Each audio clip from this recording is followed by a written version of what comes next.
Welcome into the latest edition of Extra Time. How low can you go, eh? Oh. That's quite a deep cut, quite Yeah. deep Yeah. V-neck that Frank is bringing to the table today. The mic is not helping either. It's bringing it down even further. How are you, Frank?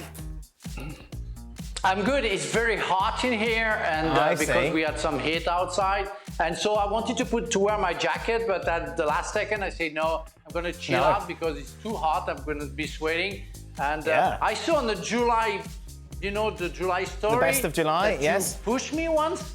You pushed me once, really? Yes. You did that? Yeah. Yeah, you kept interrupting, and I wanted to hear from Jurgen Klinsmann, and then you're there blabbering on. Yeah, but that's the last time you do that. Oh yeah. Yeah. Big man. Big man. Now you're across the ocean with your tight T-shirt. You sat here, says nothing. Yeah. That's it. With your deep V-neck. You're gonna see that guy. Look really tough with your deep V-neck. Ali, as a striker, do you think Haaland prefers KDB in the number 10 role to Foden? Well, I think Erling Haaland would prefer the better passer of the ball, and I think that is Kevin De Bruyne. And I don't think that Kevin De Bruyne has to be limited to playing the number 10 position. Just let him float around. Because when he floats, he's able to find angles, and when he finds angles, he's able to find passes. Phil Foden, as good a player as he is, he's not exactly a passer of the ball as Kevin De Bruyne is. But who is? But with that sort of quality. And so as a forward, as a center forward, you're looking for the guy that is going to put you through on goal. You're looking for the guy who's going to serve you the ball, and you're going to have tap-ins. So if I'm Erling Haaland, yes, I prefer Kevin De Bruyne being that guy. You've been floating around, Ali. How's all your trips? I'm talking to Ali about his trips now. Be quiet. How was everywhere you've been? I tell you, don't do that. I'm really concerned. If you were a deep V-neck like that, all that chest hair would be out. Yeah, because Frank gets his chest waxed. I don't have a waxed chest. I just let it natural. Natural. But what would surprise a lot of people is I'm very hairy. Yes, you are. Which, considering my manly ways, I don't know why it doesn't surprise more people. Okay. Right, where were we? Right, yeah. You've been Your hairy deep V-neck is a problem now. Yeah, exactly. If I had one of them. No.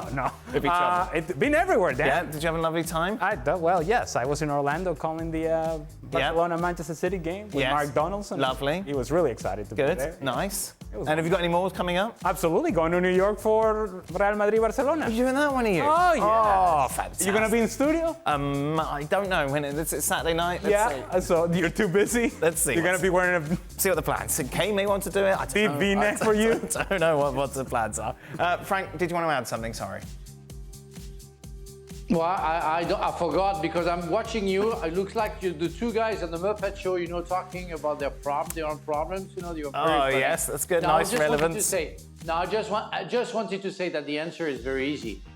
Kevin De Bruyne was injured last season, and Haaland scored less goals. So, and we saw how many goals that he scored when Kevin De Bruyne was very fit and was serving him, because Haaland needs to be served. So I'm pretty sure that Haaland prefers to play alongside Kevin De Bruyne. Frank, a lot of people are sleeping on Spurs to finish top 4 this year. United have injury concerns now. Chelsea have many issues. Villa have Champions League football to play. And Newcastle have depth issues. And it will be our second year with Ange Ball. It's a possibility. The way they changed the way of playing, just changing with Postecoglou was pretty amazing. But then they have to confirm, and it's always harder to play better the second year and to confirm what you are able to do. They were going down a little bit at the end of the season as well, so we shouldn't forget that part of the season where they lost points where we were expecting them to do better. So they will, I think, need to reinforce their squad. They will need to, especially defensively, get stronger. But it's a possibility for Spurs to surprise everybody, to finish in the first 4 for sure. It wouldn't be a huge surprise if Spurs finished in the top 4. Your concern with Spurs is how they finished the second half of the season, considering how they started so well. Yeah. Like, is it that teams found them out? Did they not believe in Ange as they did at the start? Was there injuries? Let's see what was. At some point, you can't just go back and forth with teams. At some point, you're going to have to defend. At some point, you got to grind. And I don't think that when it came to grinding in the latter stages of the season, Spurs were ready to do that. I want to see Happy Ange back. I didn't like grumpy, Ali, not looking at interviewer Ange. Okay. Ali, the thing is, you can name the first three, which will be Manchester City, Arsenal, and Liverpool. But after the fourth, it's a big question mark because how Chelsea, Manchester United, it's like the question said it, hadn't it? Yeah, how are they going to handle? So why it wouldn't be possible? I wish Chelsea is going to finish in the first four, and for some reasons, but really, it's nobody is, or Newcastle as well can be in that. So how are they going to play this year? Is it going to be a good surprise or a bad surprise? Everybody, the fourth seat is really open to like 5 or 6 clubs. Does Frank know that I was agreeing with him? Yeah, I think so. I think he was just making a point. All right. It just felt like he was making a point that didn't support his initial point. I want you to emphasize. Your comment because I thought you were a little bit soft on it. Wow. All right. Okay, DB neck. All right. Okay. For Ali and Frank. I'm going to finish like that. Please don't. Well, some people like it. And some people don't. For Ali and Frank. Do you think a 4-3-3 formation is taking out the out-and-out striker from the game? Let's go with that first. Okay. Well, no. If you play a 4-3-3 and one of that front three is in the middle, that's a center forward. That's an out-and-out striker.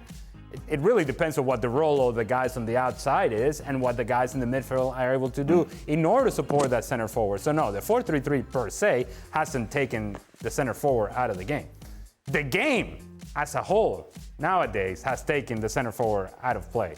This idea of the false nine, this idea of that you're better off without having a striker, and somehow that has become a popular thought among coaches. That's where I have an issue.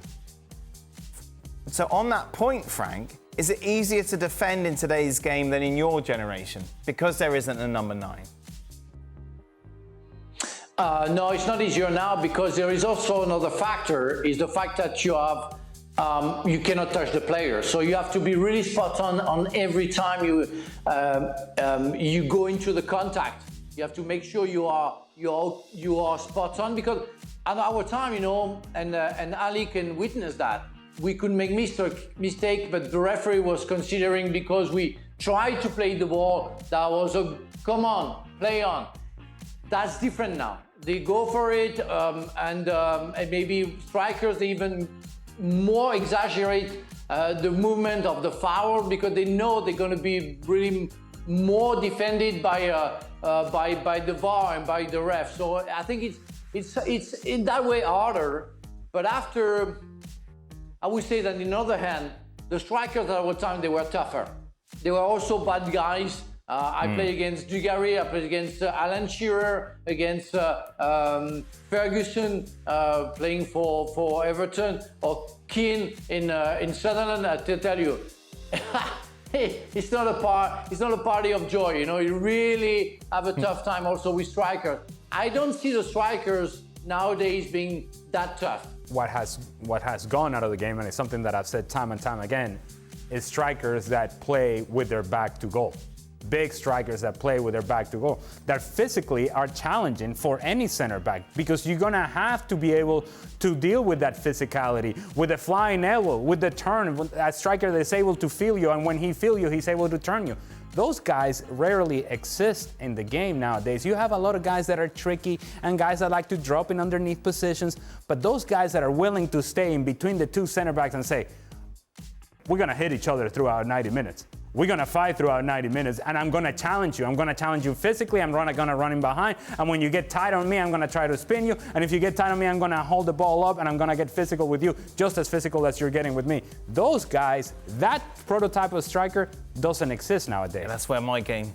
there just wasn't any opportunities for me there. That was your strength. Yeah, exactly. Yeah. What's been your all-time favourite sporting or footballing moment as a spectator, Ali? Oh, Frank is going to love this. 1998? The 1998 World Cup, and much more so than whatever was going on the field, is the fact that I was traveling France in the TGV, in the train, going from game to game with my dad and my brother. Oh, nice. Best month ever. And the experience of being able to share that with my dad and my brother, even talking about it gets me a little emotional because it really is something that I think we all look back and it was life-changing. It's the idea of sharing something that we love and sharing it together. Nice. It's the best month ever, best experience ever. Doesn't involve Melissa. That's an interesting point. Right, Frank. Thank you. Thank you, Dan. Appreciate that. I'll make sure that she watches this segment when I get home. Frank, for you as a spectator, is there something you enjoyed? Well, as a spectator, as a TV spectator, I really love the 78 World Cup with all the papers coming down the stands and Mario Kempes that I say hi to, our legend. That was amazing. The first time that I really followed the French team, they went in the group stages with Argentina and Italy, and they finished third, so they didn't go through. But that was a great time. I really discovered the World Cup and how spectacular football could be. And as a spectator, I really enjoyed 1998 until the final. Because that was a spectator. Really good seats. We had really good seats. Stereotype. Frank, I think we asked you this before, which Olympic event you'd love to do, and you said 100 meters. Was that correct? I'm trying to remember. Was that the conversation? Were you involved? Yes, exactly. Yeah. 100 meters. As Ali, for you? Well, that would be fun to be fast. Yeah. See what that feels like. Yes. That wasn't quite the case for me. I would like to be brave enough to do the platform diving. Oh, really? Yes. And to be able to... Ooh. I would go down quick. I go down quick. I would go down quick. Jason Statham. Cannonball! Jason... Ali, do you know that Jason Statham was a platform diver? Jason Statham was, the actor now, obviously. Yeah, I've seen that actor, doing the rounds. Yeah. I love diving, really? I mean, I would like to be brave enough to be able to do it, yeah. Right. I mean, as I recall my childhood, I would be the sort of guy that would just run off the platform. Yeah. I don't think that I have that in my game any longer, Dan. Oh, I see. So almost like a test of. Yeah. Look, if it comes down to it, I'd throw myself off the platform. Some would say that that's what I did over the course of my career, diving. There we go. There's the full circle. Have you followed the French swimmer? Yes. Wait, Frank. We have a question about that actually. That's our last question. Can I ask it and then we can talk about it? Okay. Is that cool? Frank, Sure. How much pressure is there performing in international competition on home soil? As an individual athlete, do you think Marchand has more pressure on him than you and your collective team did in the '98 World Cup? I don't think he has more pressure because football is the #1 sport and we never won anything before '98, so the pressure was high. And I followed yesterday him winning the two golden medal and the first spot. But the guy is really amazing, and he said that they explain how they work because he worked in the United States, and the way that they perform and they educate their swimmers is more in a collective way. So they take off the pressure to make sure that they work for a team. So Marchand has that spirit in his mind where the pressure is off and he works for friends. And that's absolutely crazy to see how easy he is and how comfortable he is before swimming. He's a real athlete. I think Phelps followed yesterday. Mark Phelps followed yesterday his run, I don't know how you say his race. And that was funny to see how Phelps was behind Marchand because he was a fantastic swimmer, an exception to the world. And Marchand is becoming the same kind of guy. I mean, he's going to do the final of the 4 different way of swimming tomorrow. Freestyle? And, no, individual medley. Well done, Dan. Yeah, exactly. Thank you very much, Ali. You are the professional of that. And he's going to do and I think he's going to do another final, and he can win all of them, like Mike Phelps did, and Mark Phelps did, and it's simply amazing. We never had that kind of swimmer, and on top of it, he's always smiling. He's a nice guy. He's not a robot. He's very human. So we all love him, of course, and that's great to see that. But the pressure is different, and home soil is nice. But everybody is behind him, and it's what we like. We have fans, and we love to feel the fans behind us. The connection to Michael Phelps is that they had the same coach, Bob Bowman. That's why Michael Phelps gets excited when he sees Marchand doing well.